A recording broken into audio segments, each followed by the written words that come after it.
Saeima veikusi vairākas būtiskas izmaiņas likumos, kas no šī gada janvāra ietekmēs ienākumus lielākajai daļai Latvijas iedzīvotāju.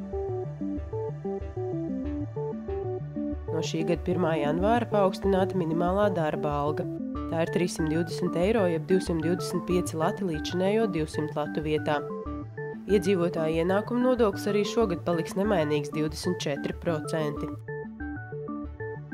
Ar nodokli neapliekamais minimums pieaug līdz 75 eiro, kas ir nedaudz vairāk nekā 52 lati. Iepriekš tas bija 45 lati. Būtiski pieaug atvieglojums par apgādībā esošu personu. Tas būs 165 eiro, jeb nepilni 116 lati. Šogad nedaudz samazinās valsts sociālās apdrošināšanas obligātās iemaksas gan darba devējiem, gan darba ņēmējiem.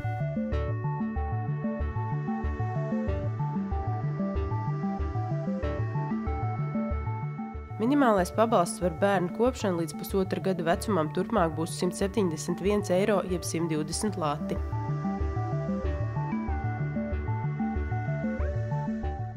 Rudenī stāsies spēkā arī jauna vecāku pabalsta aprēķināšanas sistēma. Arī uzturlīdzekļu garantijas fonda maksājums par bērniem ir paaugstināts. Bērniem līdz 7 gadiem tas būs nedaudz vairāk par 71 eiro, ja 50 latiem, iepriekšējo 35 latu vietā.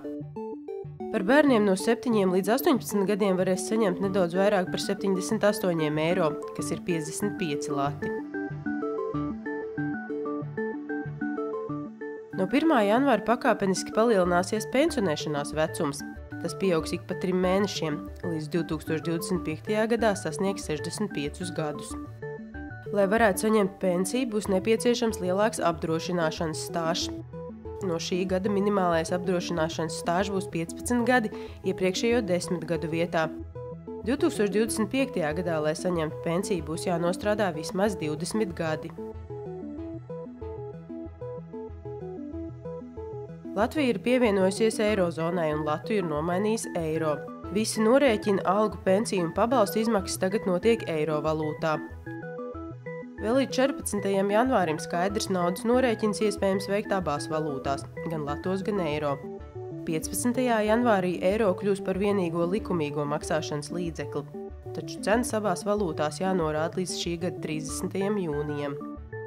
Latus pret eiro pēc oficiālā kursa varēs mainīt atsevišķās pasta nodaļās līdz 31. martam, Komercbankās līdz 30. jūnijam, savukārt Latvijas bankā mūžīgi.